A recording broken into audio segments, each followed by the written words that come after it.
In this video, I want to show you an excellent indicator on TradingView that generates highly accurate buy-sell signals. To add this wonderful indicator to our chart, here we click on indicators and we search STD.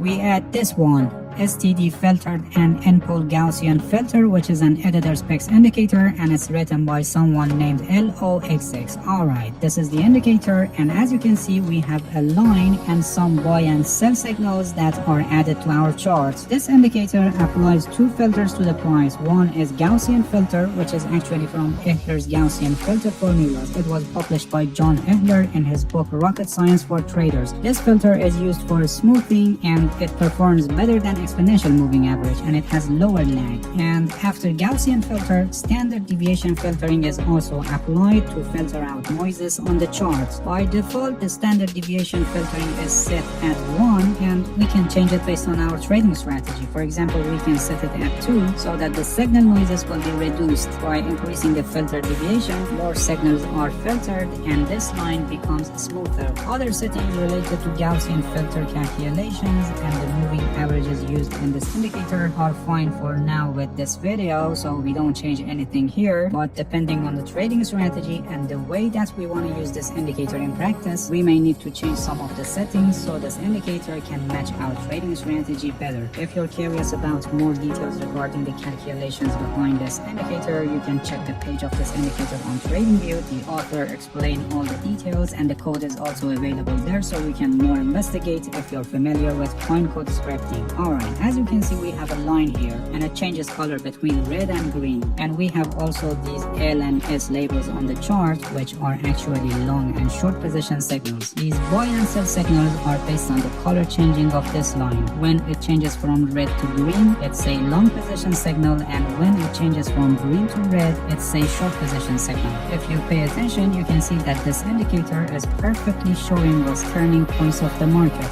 and you can see that after each of these signals we have some changes that is happening in the direction of the market. In some cases we have larger movements of the price like this signal, and in other cases shorter movements of the price, or just a very small change and kinds of a pause in the price movement. The good point is that this indicator perfectly shows us any turning points of the market, but the bad point is that not all of these signals will be suitable for trading. The signals that provide larger movements of the market are the ones that can be profitable for us, and as you probably realized by now, they are the ones that are in the current direction of the market. For example, here the market is in an uptrend, and you can see that all of these long position signals are kind of profitable, but these short position signals, they just show a pullback or pause within this uptrend. So to filter the bad signals, one way would be to take the signals that are in the direction of the current trend, and this is the safest trading strategy. You can identify trends by the help of price action analysis, or you can use some indicators like super trend,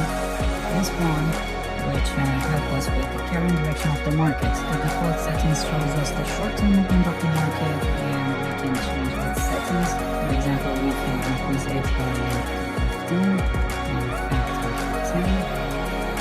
So this will show us the overall trend of the market. So when the trend is up, you focus on long position signals and you don't care about these short position signals, because you know that they just show a pullback within this uptrend. And when the trend is down, you focus on short position signals and you don't take these long position signals, since they just show a pullback or pause during this downtrend. By doing this, you can see that lots of bad signals are filtered and we are focused on higher probability signals. This was just an example to show you how you can use this indicator in practice, and how you can filter the bad signals and focus on higher probability signals. In practice, another layer of confirmation is also needed so that we can filter the bad signals even in the direction of the market. I'm gonna publish a video on this indicator soon, a trading strategy with very high win rate. Just make sure you subscribe so you won't miss it. This indicator is very powerful, and by the help of two layers of filtration, it perfectly shows us every turning points of the market. But like any other tools in technical analysis, you shouldn't take your trading decisions only based on this indicator, and you must use it in conjunction with other tools and aspects of technical analysis, as I showed you an example of how it should be used in practice. Alright, that's it. Thank you for watching this video.